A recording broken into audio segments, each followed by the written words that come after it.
Good morning, so.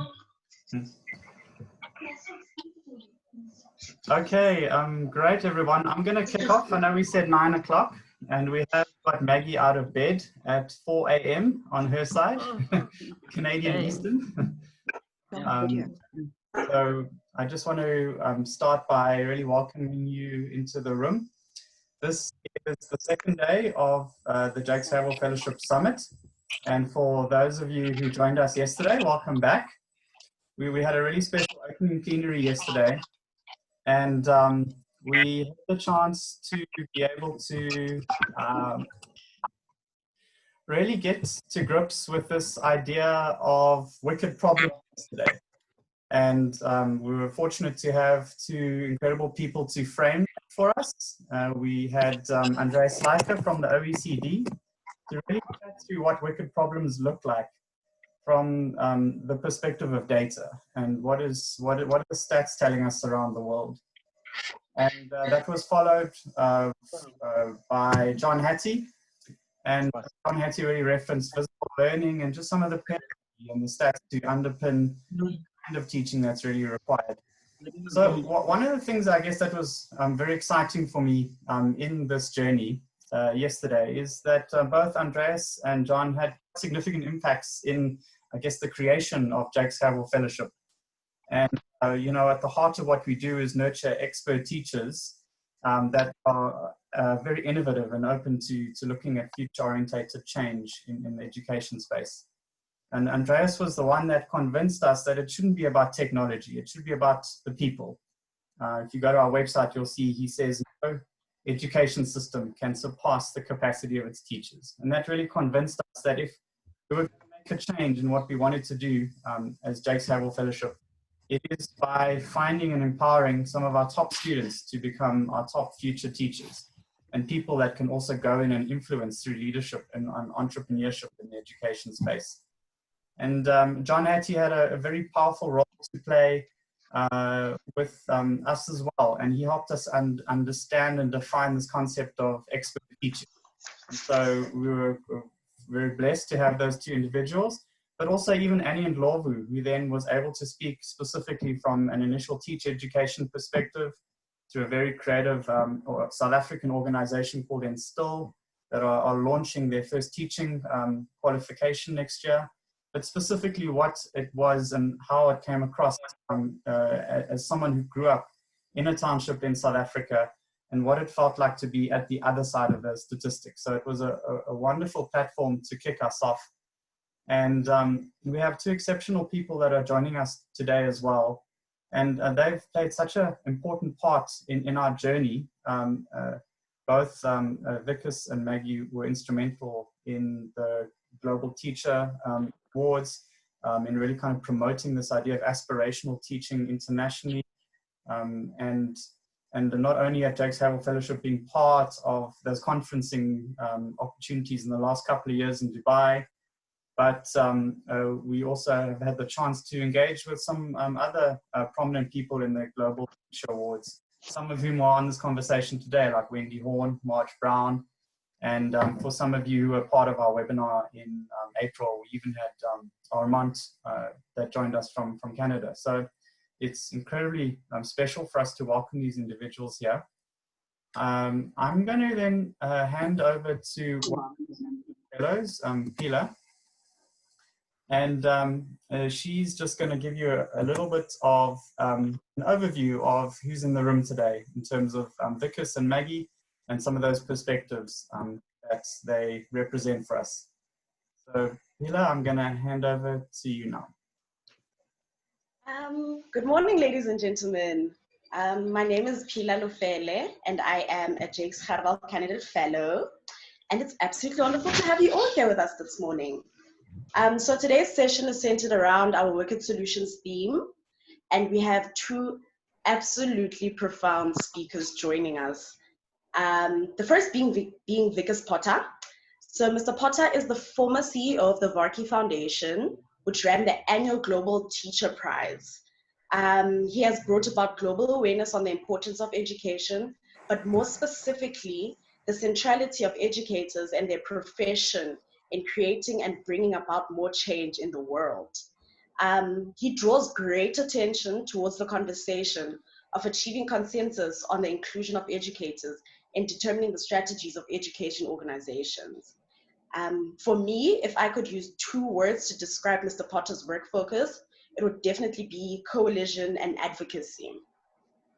Our second speaker is Maggie Mcdonnell, and Miss McDonnell was the recipient of the Global Teachers Prize in 2017. Some of you may know that she had won $1 million. She is an educator of note who has and still continues to go above and beyond for her students. She works not only in the classroom, but also on a number of social awareness programs which aim to educate young people who are the victims of depression, alcoholism, drug addiction, gender inequality, and multiple other social injustices. Her approach is centered around turning students from problems to solutions. She has worked in a small village in Canada for about 6 years now, I think, in conditions that most educators have already deemed undesirable.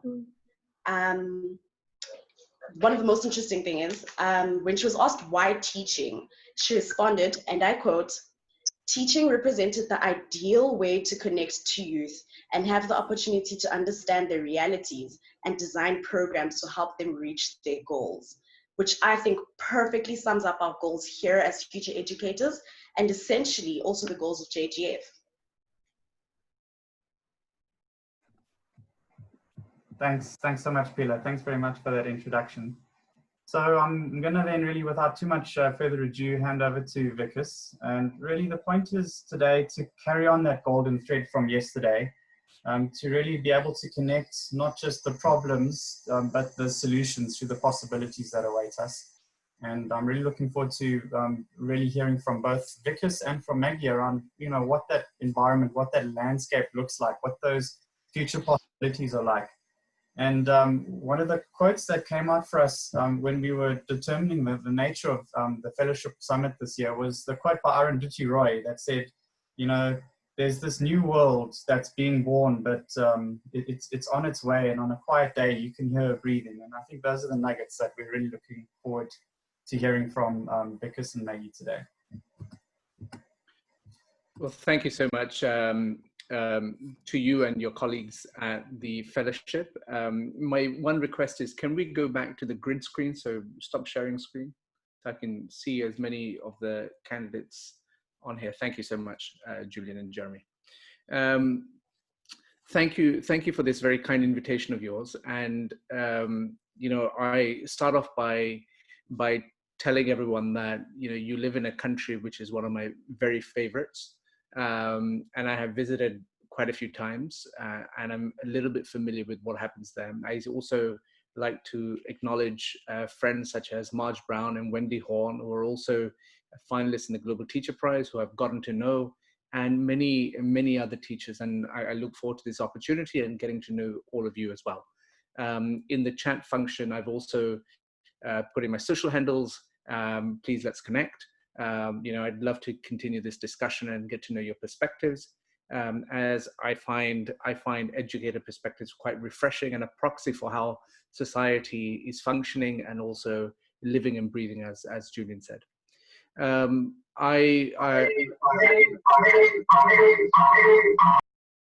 Sorry, there's a bit of feedback there. The thing that I want to start off by saying is that I am relatively new to the education sector. My wife often complains that I can no longer say that, but I feel that way on the basis that I am continuously in this learning loop where every day something knocks me off my feet, and I have to say to myself, "Wow, what an opportunity I've had today." About 12 years ago, when I started in the education sector, I set up something called the Varkey Foundation, which awards the Global Teacher Prize.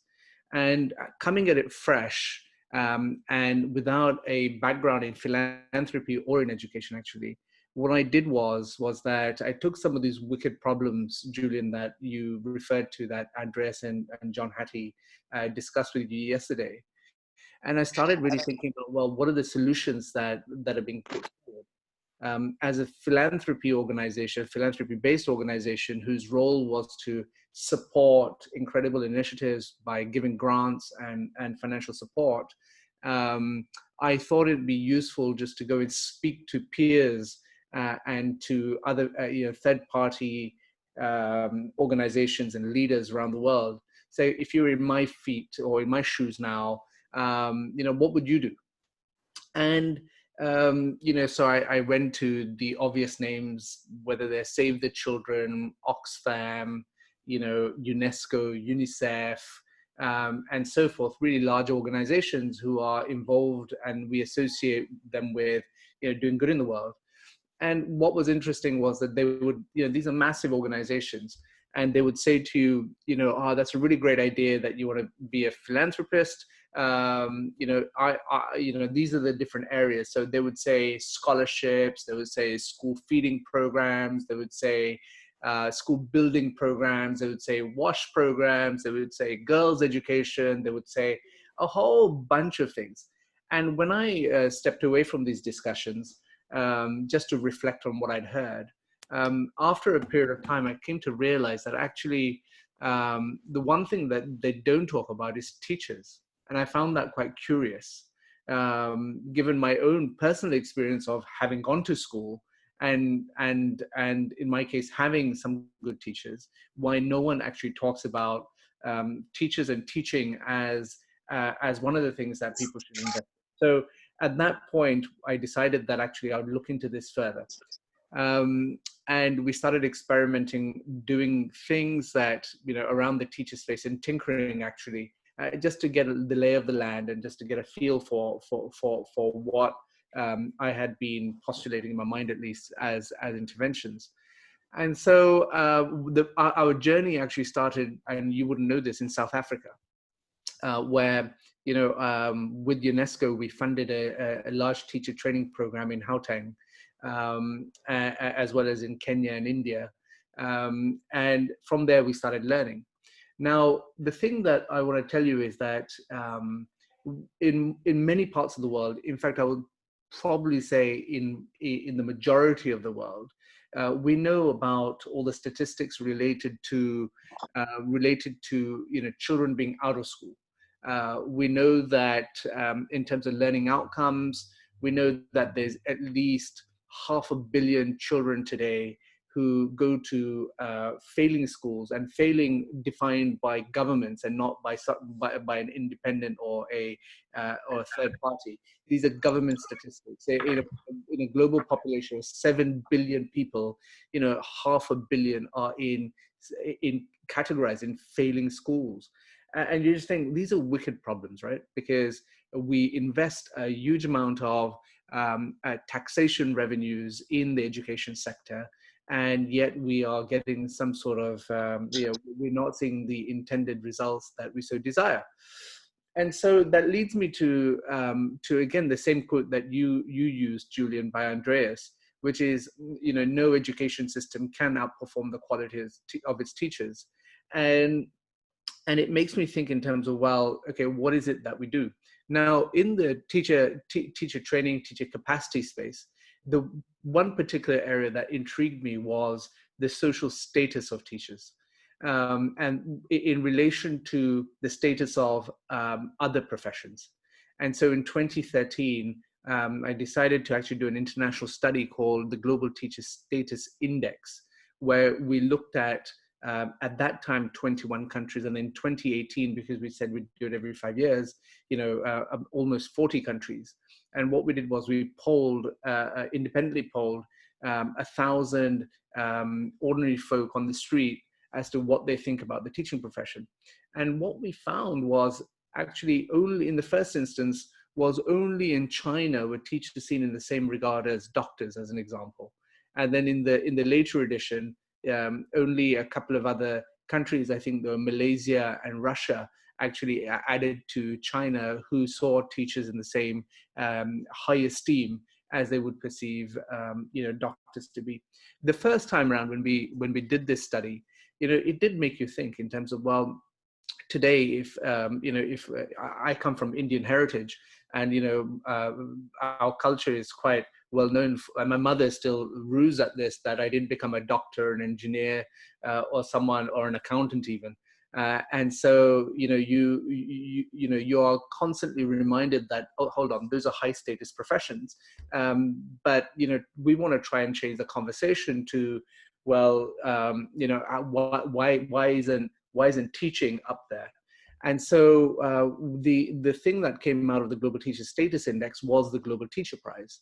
And the idea there is quite simply that, at our dinner room tables, regardless of whether we work or we interact with the education sector, what constantly actually does come up is your kids' education, by way of schooling, by way of homework, by way of teachers and stories. It's a feature in many parts of the world where, families discuss what happened in little Johnny's school. And often what happens is that story, accelerates into a negative narrative somehow. And so you will constantly say, oh, that teacher, yeah, they're really rubbish, or, or something needs to happen. And the Teacher Prize was an effort in actually trying to change that narrative and change that conversation, so that at that dining room table, they hear about this incredible history teacher from Johannesburg, who was an apartheid activist, but decided to actually develop her craft so that the next generation, was educated to a point where these issues really didn't come to bother them.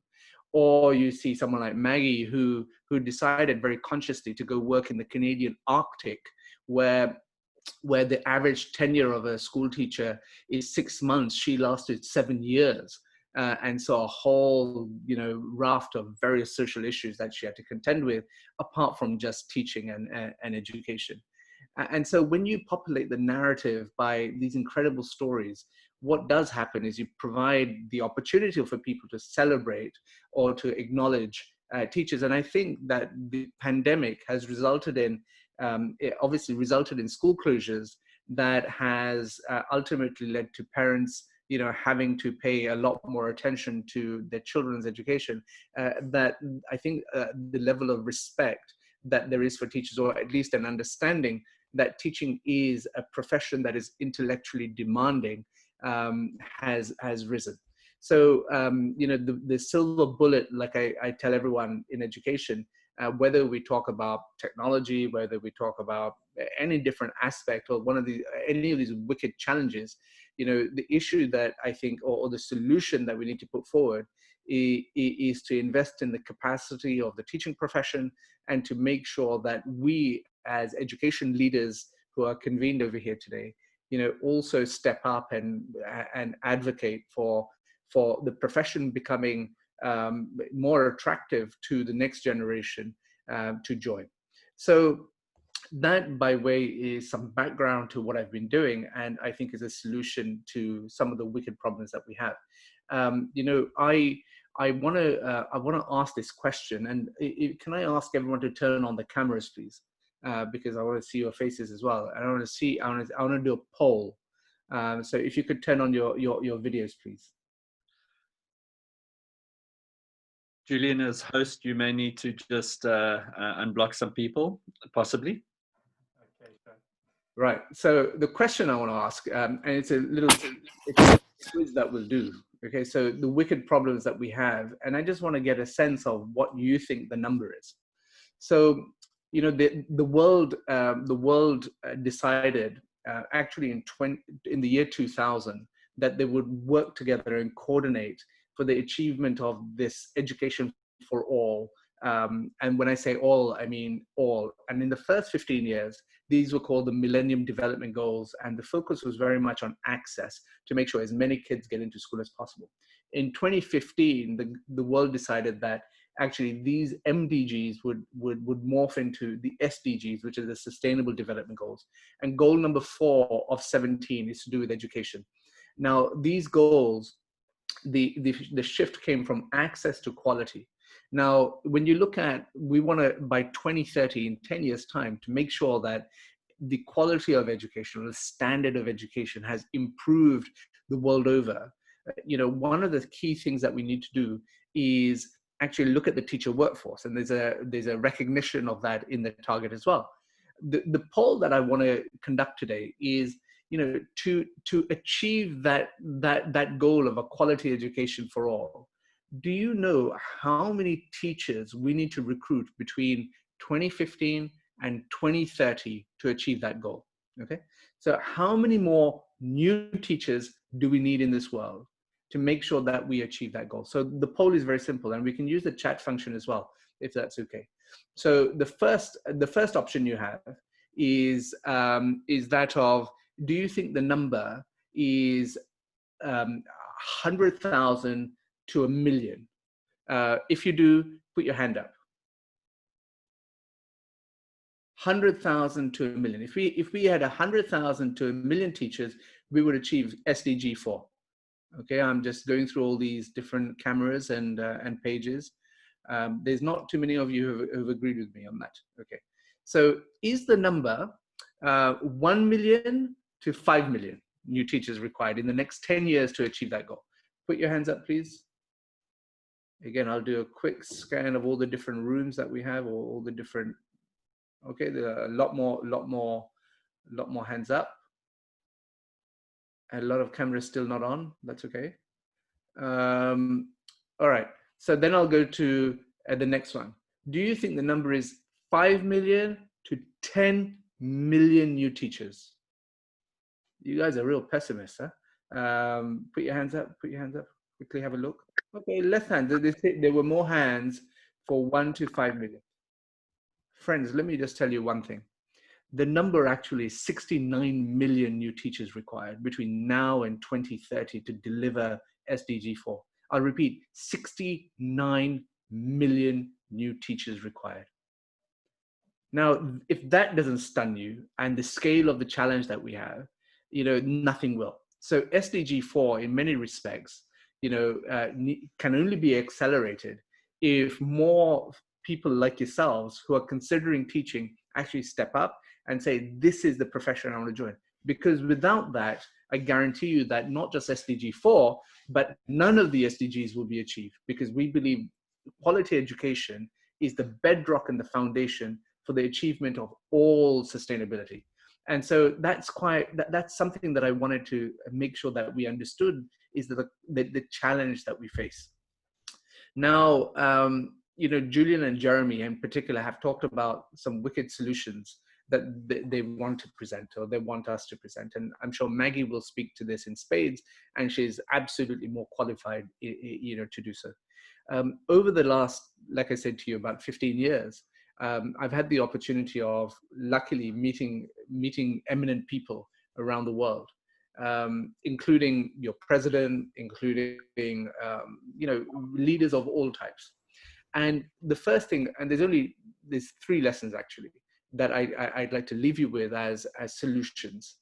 The first being, you look at the state of the world that we're in, and you can't help but say that we need better leadership.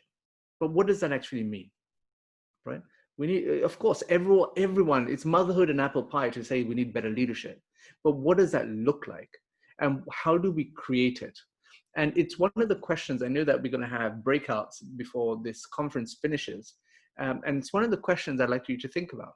And so what does leadership look like? And how do we inculcate leadership in teachers and education folks in specific? Because I do think that there's a massive role to play.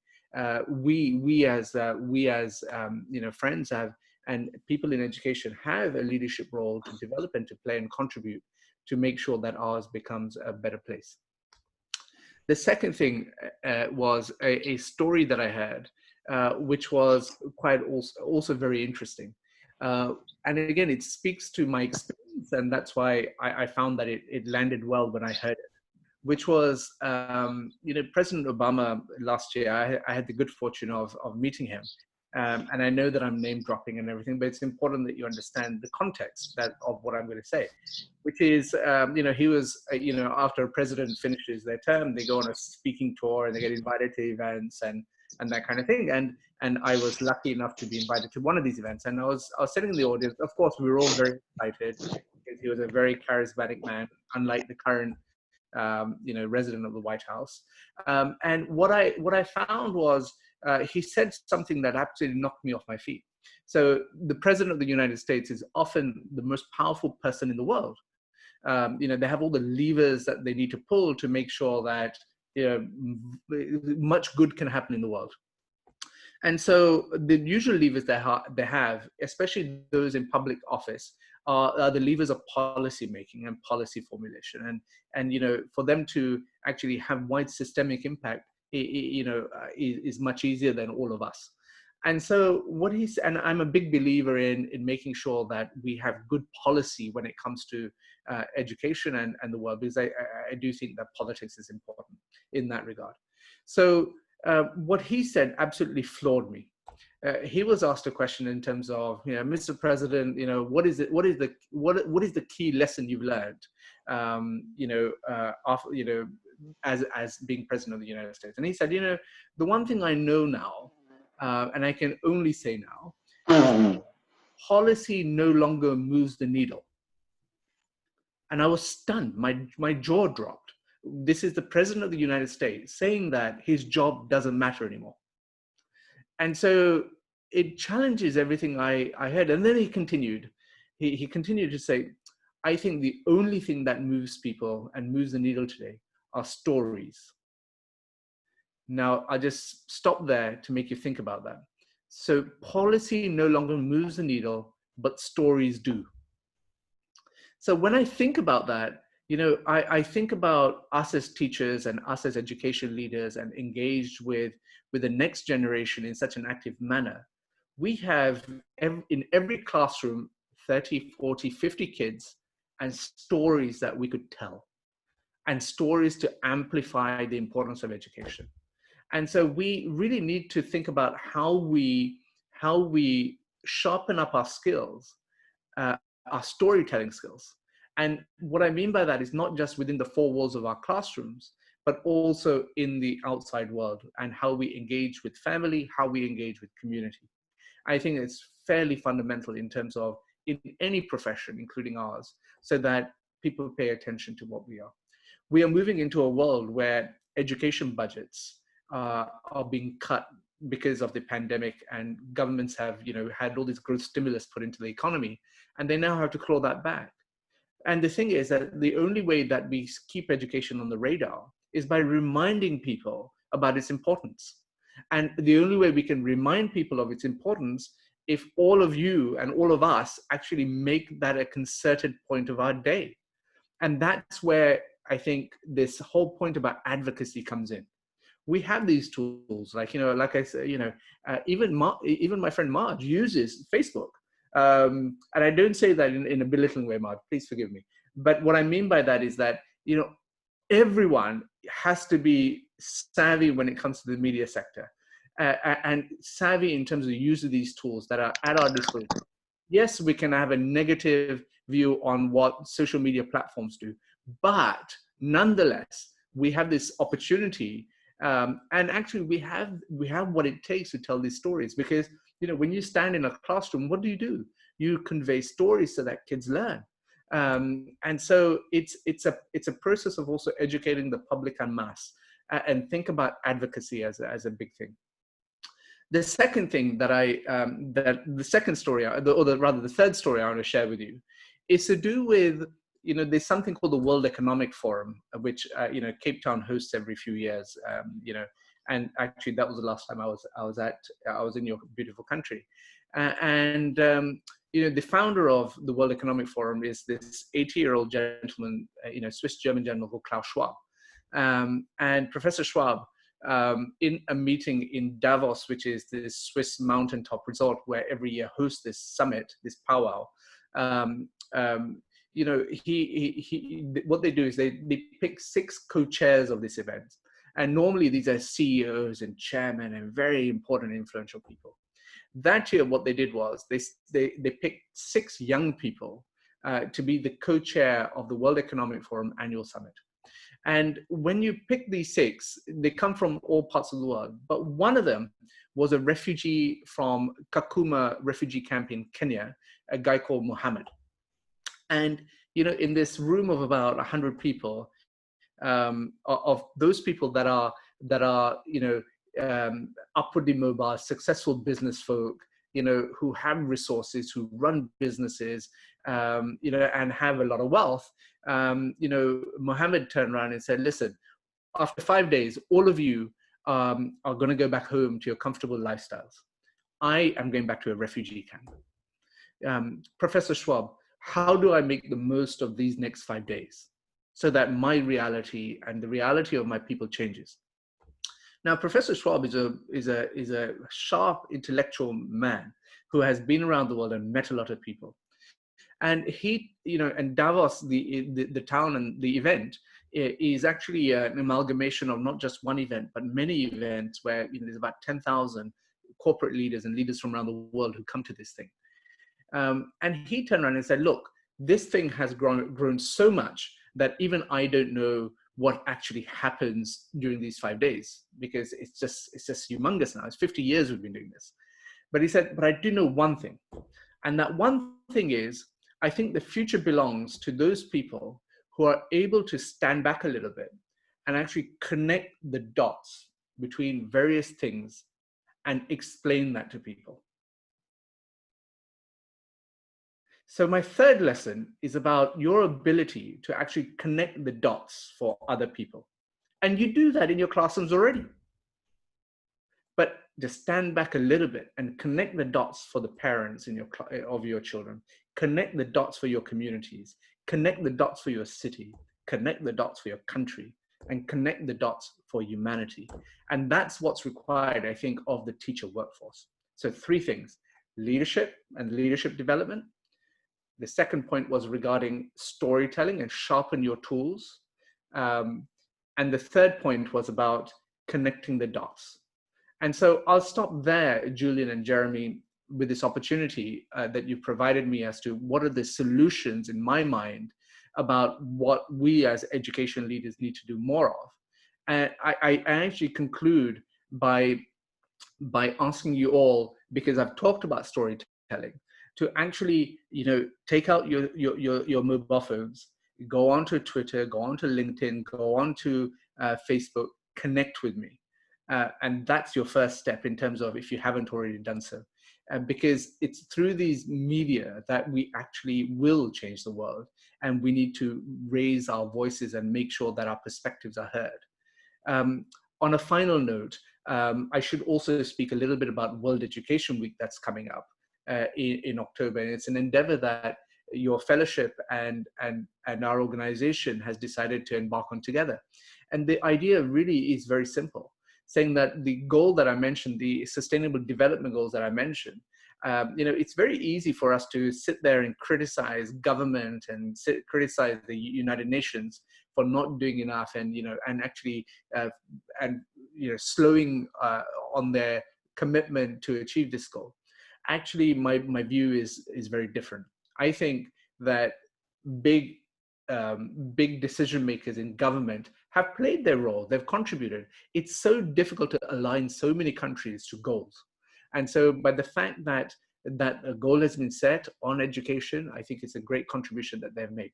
However, it does also fall upon us as education activists to try to help to achieve this goal. Now, none of us will object to the idea or the concept of making sure that every child has a better standard of education. If we do, then you shouldn't be part of this fellowship, that's for sure.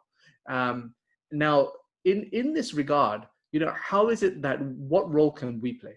Now, what the pandemic has shown me, and today is a great example, what we love and what now we are so familiar with is the use of communications technologies like Zoom and other such platforms to actually connect and communicate. Now, I do believe that excellence exists everywhere, but it's not necessarily the opportunity did. And so if you have excellence in your school or in your school systems or in your classroom, and you've developed a deep specialism or expertise that you think raise the standard in your classroom or in your school, what we want you to do is come forward and put your hand up and say, I want to showcase what that expertise or that excellence is during World Education Week. We are going to be selecting 100 showcase schools from around the world who want to share their expertise. Because there's one thing I do know, is that teachers trust teachers and schools trust schools. And when someone like yourselves actually speaks about what is happening and what your journey has been to make sure that what you do is just incredible, I am sure you will inspire others and other peers around the world, not just in South Africa, about what you do and how they achieve the same, and replicate what good looks like in their school system. So the website is worldeduweek.org. And I'm really pleased that the Gerwel Fellowship is a partner of this, and I'm sure we will have some projects from there. Before I finish, I should also pay tribute to not just Marge and Wendy, but I also see Colleen Henning is here, who is also probably my favorite maths teacher. Colleen, welcome. It's lovely reconnecting with you. Over to you, Julian and Jeremy. Thank you so much for this opportunity. Thanks so much, Vikas. I'm kind of missing that rapturous round of applause that would normally happen after a talk like that. Thank you, Marge. Glad to see Colleen's also in the room as well, and also to recognize Jane Hofmeyer, who's one of our board members and very instrumental in the education space here today as well. Vikas, I just really want to thank you. I think the 3 points were phenomenal. One of I guess, values of Jake's Gerwel Fellowship is this idea of transcending the complexity and finding that simplicity on the other side. And I loved the quotes of people being able to step back, connect the dots. But the thing that you really referenced, which I think is amazing, is just that you're able to then share that with other people through the power of the storytelling. So, you know, you spoke to leadership and leadership development. You really spoke a lot to the advocacy of the profession, and on behalf of everyone here today, I just want to thank you for that great role that you played. So I know Maggie is dealing with a toddler at the moment, so I've got one question I'm going to ask you. Thanks, Maggie, I appreciate that, letting us into your living room. I've got one question I'd love to just ask you before we hand over to Maggie, and this is from a teacher based in Bloemfontein, called Leslo Honoro, and she has just asked your advice. There's very low levels of morale across South Africa, and just saying, what are your advice? What would your specific advice be in terms of how to improve that? Well, I think you should know that the future lies in your hands. If that doesn't excite you, I don't know what the hell will. You know, again, what the pandemic has done, and it's really interesting actually.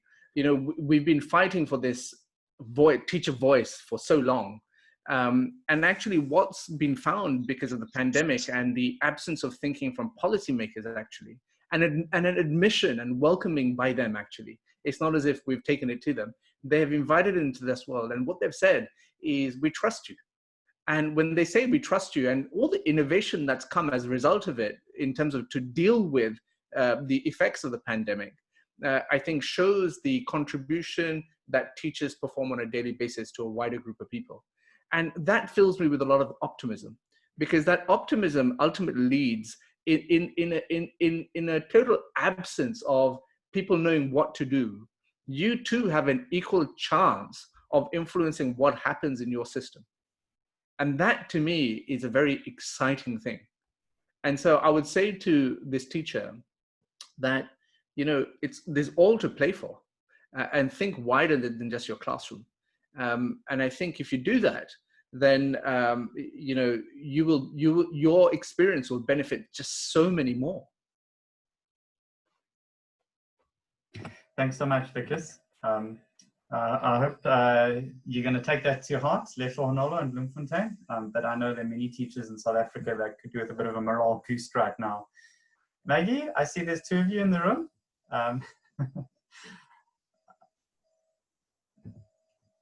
We'd love to see if, let me just unmute you, there we go. Great, can you hear me now? Is all well? Thumbs up? Perfect. So my name is Maggie. It's 4:40 a.m. and this is my toddler. So this is life in lockdown in Canada. Yeah, this is what happens when she hears my voice. She comes and finds me. My name is Maggie. I'm a Canadian teacher. And I guess the reason I'm here is basically because Vikas helped orchestrate a phenomenal movement that helped me win $1 million US, and I'm a teacher, and that's not really supposed to happen. It's not the linear story, but it's a great story. And I'm going to try to share a little bit about me and hopefully try to connect with you guys as much as possible over this digital platform. You would probably think that just the fact that I'm a teacher in the Canadian Arctic and I'm teaching, I mean, right now I'm trying to talk to a South African audience. It seems like we're like oceans and continents and worlds apart. But there's a lot that connects Canada with South Africa, some of it quite heartbreaking.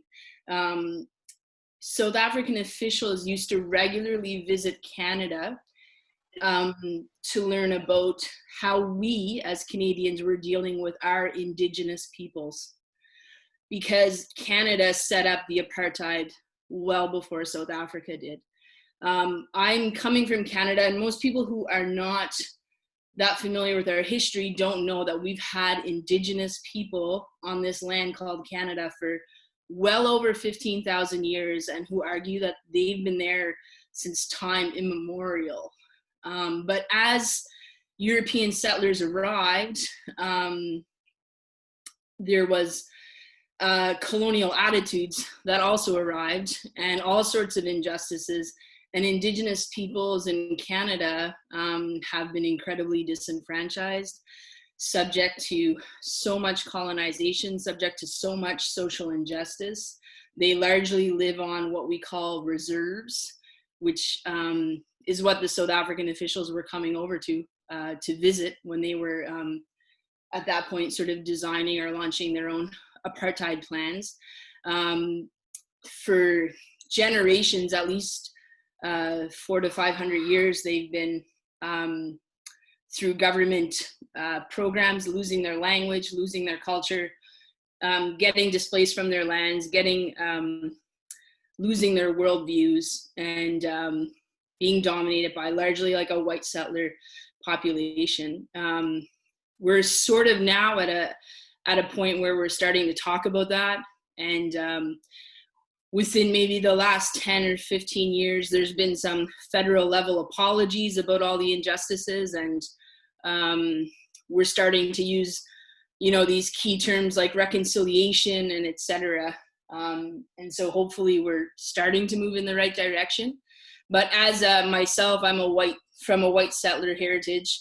I decided to go work in the Canadian Arctic, which is an Indigenous land, an Indigenous area, and the Indigenous group that live there are called the Inuit. So I worked in a village of about 1,400 Inuit in the Canadian Arctic. The temperature, this is where it changes from, South Africa. It was minus 50 to minus 60 degrees Celsius, polar bears. My neighbors could build igloos. We had northern lights. We had winter of ice and snow about 9 months of the year. And my students carried within themselves, as they walked into the classroom, a lot of wicked problems. So many legacies of colonization were on their shoulders. They often came from what we would call in Canada places of trauma. They had been born into what we would call intergenerational trauma. So they often witnessed domestic violence. There's tremendous issues with overcrowded housing, poverty, and the cost of living are facing them every day where they live. For example, a can of Pepsi, to give the universal example, in Toronto will cost $1. Where I work, it will cost $4. So that also applies to, a loaf of bread, a gallon of gasoline or anything like this. So they're trying to operate in one of the most expensive places in the world. And the government has been attacking their culture for generations. In fact, there was a period of time in Canada where we had what was called the residential school system. And this is when the Canadian government specifically went into Indigenous communities and took children from their homes and brought them to faraway boarding schools in an attempt to, like, what the Canadian government would say, assimilate them. But it was rife with abuse, physical abuse, sexual abuse, all sorts of terrible things. And this happened for generations. So what was really effective about Canadian colonization was that it managed to infiltrate to the family unit. And this has resulted in a lot of legacies, a lot of wicked problems that I think, and I share this so freely because I believe South Africans are so attuned with dealing with complex issues in their daily lives, from your country's history. And you can begin to understand how some of these political initiatives at some point manifest into real issues for kids and teenagers even today. So as I arrived in the community, let me be pretty clear that I wasn't like that overtly welcomed by my students. I was asked to teach a group of students who had experienced a lot of problems with the regular school system and had already sort of dropped out. And it was a group of about 15 boys, all in their teenage years. And the last thing they wanted to see come off the plane to teach them was like a white settler lady, right? But that's exactly what I was. So I arrived in the school, and for about the first week, no kid comes to the class at all, right? Because they're angry at the school system. Their families have been angry at the school system for a long time. They're dealing with a lot of huge issues at home that are overwhelming them, and school just doesn't seem like a great place to be at all. So initially I wasn't quite sure. I told my principal, like, nobody's coming, what do I do, you know? And he's like, hey, like, you're teaching the dropouts, so we're not really expecting amazing class attendance here. But I thought it would be a pretty lonely year up there if I just sat in a classroom by myself. So I decided to try to find these kids the best way I knew. Luckily, it was a small community. So I just started watching and looking out for them every night, every day. And what I realized was that my 15 students were basically had formed an amazing, thriving bike gang of bike thieves. Okay, and they went around the community all day, every day, and they stole, if they were like in the age cohort of like 13, 14, 15 years of age, they stole all the like 9, 10, and 11-year-olds' bikes and joyrided them and had a fantastic time with them. And of course, as you can imagine, pissed off all the parents who worked really hard to buy these bikes, pissed off all these 11-year-olds who dreamed of riding their bikes after school, etc., only to come home and find their bike was stolen, and etc. So they were causing lots of headaches in the community with this. And what I saw, because I tried to take what I call a gifts-based approach or an asset-based approach. So often in like developing contexts, we do like needs-based assessments. We count all the wicked problems. We don't see all the wicked solutions. So these kids were seen as really problematic, but I also saw with them, wow, like they love bicycles, right? That's how they self-regulate their emotions, by getting out with each other. They like their peer group. They love the joy of movement. They're into mechanics. There's something to be worked with here, right? Like right now, this could be a problem, or maybe it's my kid has crazy hairdressing aspirations, right? So I contacted the mayor and the community, and we hatched out this solution, and we looked to find an amazing bike mechanic to come and join us for a few weeks. And we ended up finding, and it was the perfect match, this like Chilean anarchist who was a refugee, who at the time was living in Montreal. And I was like, this is the perfect type of person to work with these kids. He's seen hardship, you know, he can flip systems, he understands issues with authority and power, etc. So let's bring him up. So he came up, and for 2-3 weeks, we worked with him every day. And these students who never came to school showed up full force at the bike workshop, right? And we went to the town dump, and where all the old parts end up, and we would scavenge it and for parts, etc., until my students had each built themselves their own bicycle. And then because it's a small community, word gets around, and all of a sudden, you know, the elders are talking about it, the parents are talking about it, it's on the radio that, wow, like these students are building bikes, and it's kind of cool. And so one day a father reaches out to me, and he's like, Maggie, do you think your students could fix my son's bike? And I'm like, let's give it a shot. Tomorrow's Tuesday. You know, we'll be open by 10 a.m. Bring the bike up. And I remember him coming with his son up the hill to the bike shop. And his son was this 11-year-old who just looked so terrified. Like, why am I bringing my bike to the biggest bike gang thieves in town? You know, like, why are we doing this, Dad? This is a ridiculous idea, right? This is a wicked problem. And the father is generously and graciously and patiently talking to his son about, you know, we got to give these kids a chance, et cetera, et cetera.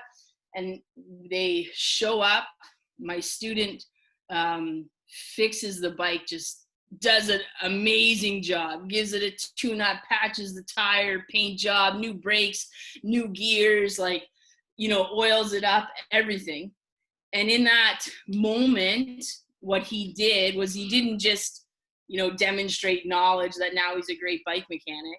You know, what he did is he fixed a bike, but he also started to fix his relationships in the community, because he used to steal that bike, you know, every day from that 11-year-old.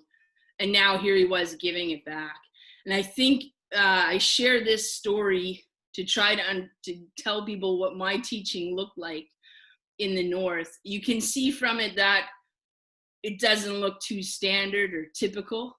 And that's also part of the Wicked solutions, is that we really need to empower teachers to be able to take risks and chances, and to understand that the classroom is not always four walls. Maybe we've had to understand that during this pandemic, but that the classroom can be anywhere. And that, in fact, the more we can break down those school walls, especially in places that have had historical issues with the education system, the better that it is, I think, for students and for the community going forward. So I hope that story will kind of just help launch a little bit into how I see the world, how I try to always look for, while I can never deny issues, right? Yeah, you want to go up there? Yeah, right? That I also always need to recognize that there's so many like solutions, opportunities, and talents that are there with the kids.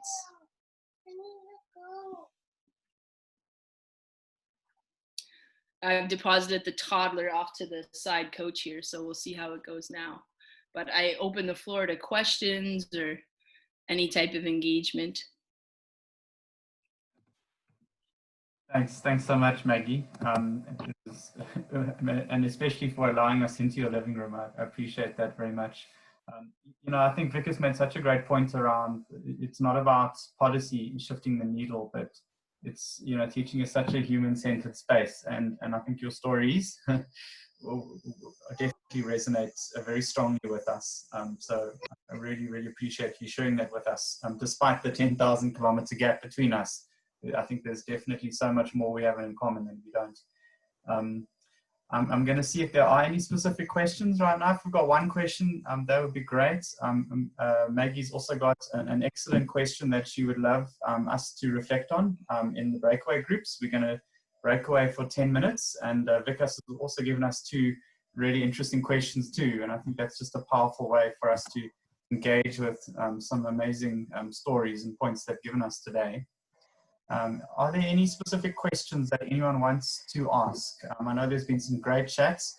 If you do have a question, you're welcome to just unmute yourself now, and then we'll give Maggie some family time after this. Thank you. I think I really, my name is Tony Makina from the University of South Africa. I really appreciate the presentations that we've done. I think I say wow to all the presentations. But I just have a question, I think especially to Vikas and perhaps to the audience as well, to say, I sort of bought into the story narrative. But I think our story narrative still goes back to just want to say that we are important, we are, you know, of course, offering a good a service to everybody and so and so. But is it not that we are also falling short in addressing some important issues that come from my belief? Like somebody said, you know what the way people treat you is because you accept that treatment. If you don't accept negative treatment, then you are not gonna be treated like that. And yet we accept treatment where, for example, I've seen, I would love this to be discussed, where let's say we are going to have special awards for teachers, for a good teacher, for a good deed that has been done.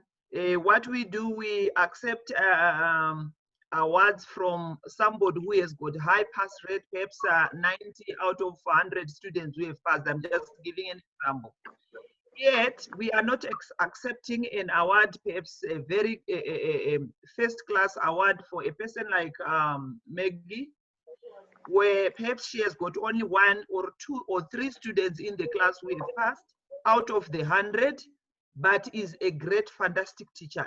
And we are telling the world this narrative that the more students we are talking about numeracy, to say the more the students that pass in one's class, that's an indication of how good a teacher is, and which is not. Now that we are talking of this story in narrative, I realize that it looks like every teacher or most teachers are hard workers, but the fact that you get 3 out of 100 is sometimes because you are coming from an environment, Maggie's environment. I want you to just take note of that. The same also applies to, are we fighting also for in countries where they say, if you are a maths teacher or if you get 99 students out of 100 passing, then you get more pay. The rest you don't get as much pay as it is. Or incentives, where we give teachers incentives because they've done 99 out of 100 students. Yet, you see, the one who has 2 out of 100 students has worked really hard, and of course will then get no incentive at all, nothing. And you know, I can say a lot of these story narratives. I would want you to just follow that. Thank you. Would you like a response? Yeah, that would be great, Vikas. Definitely, I would love a response. It would be very interesting from you, perhaps, and part of the audience, what they think. There's so many narratives. I would need half a day to put across these negative narratives, which I call wicked narratives. I'm going to call them wicked narratives. Thank you. You see, Tony, thank you so much for that. And you're absolutely correct. Actually, when it came through, I no longer work for the Vaki Foundation and no longer run the Global Teacher Prize. So I just want to say that up front first. But the thing that we did when we designed the prize was not just to look at learning outcomes in classrooms so that we look for the 99% who have passed and the 2 that have failed or the 2 that have passed. We don't look at that, or we never decided to look at that. We wanted to look at, actually, we put our criteria out, and one of the criterion was role modeling, like, you know, and I think that's what we're speaking about over here. And so because we placed that up front and center, we were able to make decisions and choices, or the Academy of Independent Judges was able to make choices which were not very obvious. So for example, in our first year, we had a teacher called Nancy Atwell who won the prize. She's American. She lives in Maine, New England. And, you know, what she did was she devised a method where kids in the middle years in America, instead of reading on average 10 books a year, if teachers adopted her method, they were reading 40 to 50 books a year, which I think is a slam dunk when it comes to education in that sense. But she came from a context which wasn't obvious. But let's put it to the side because she's American. In our second year, we had a Palestinian teacher who wearing a hijab called Hanan Al-Roob, who won the Global Teacher Prize. And the reason she won, and now just the wisdom of our judging academy, it becomes more and more obvious to me, which is the reason she won was she found a way to actually work with traumatized kids who've seen conflict all their lives and re-engage them in education. And that's not necessarily about grades or learning outcomes in that sense. It's just getting them to go back to school and be interested in education. And so we've made non-obvious choices, and it's the responsibility that we saw to role model effectively. If I looked at it, Maggie would have never won the prize. If we just looked at learning outcomes or what she did for the vast many. But it's the story and the narrative that actually inspired so many people to actually come forward and say, yes, this is what teaching is. In fact, what you said today, Maggie, is, think beyond your classroom. Think holistically, think about how you engage. And I think all those points are very, very important. And what I'm saying is I agree with you. And actually not everyone does look at just learning outcomes and what happens in the classroom. I think there's a lot to teaching, there's a lot to context that I think needs to be mentioned. The last point I make is look at Brother Peter Tabichi in Kenya, an African who won the Global Teacher Prize. He lives in the back and beyond of Kenya, and what he does is just incredible. And this is in a very low resource setting where he has raised the expectations of girls in science education. I think is a wonderful example of what is possible with regards to storytelling. Thanks so much, Vikas. I see Maggie's got her hand up as well. Yeah, I loved that question. I'm going to chime in because, when we all have this the same finish line, sometimes we imagine that they have the same starting line and that there's not more obstacles between that start line and that finish line for a lot of the kids that we work with, especially if you're working in a more vulnerable community. And while the moments of graduation are so profound in the community I work in, because our graduation rates can be very low. Sometimes they can be 10 to 15% a year who are graduating. So I can be talking about 85% of kids dropping out, okay? Those moments of graduation are so profound. The whole community is there and everybody is crying, okay? Because they're so proud of those kids because they intimately understand all the hurdles that they've gone through. And I'll never forget any of those graduations. But there's so many stories to me that I'll never be able to, that have literally become a part of me. And I'll try to share one. It was 1 year, I had finally convinced my school board to create an all-girls class for girls who had dropped out of school, because there's tremendous gender issues in the community as well. A lot of girls are subject to sexual harassment, sexual abuse, and sometimes by their own peer groups. And so sometimes a co-ed classroom was not a safe place for girl students, depending upon the specific relationships there. So the school board supported me, the principal supported me, and we launched an all-girls classroom. And I went from having one girl student to having 15, in literally 2 weeks. We were able to sign up all those girls. And I was working with this wonderful girl, I'm gonna call her Pauline, okay, for 2 years. And one day she told me, Maggie, tomorrow I'm turning 16. It's my birthday. And I was like, okay, that's a big year. 16's a big thing in Canada. So I went home, and I'm no Martha Stewart, but I made a cake and I frosted it and all of that. And I bring it to school that day, the next day. And just before recess, I bring out the cake, the candles, we sing happy birthday. We have a great time. Everybody enjoys the cake.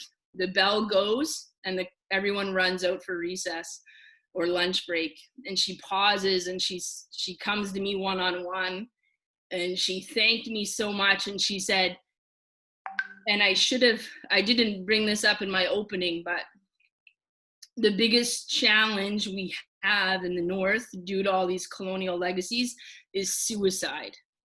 So I have lost more than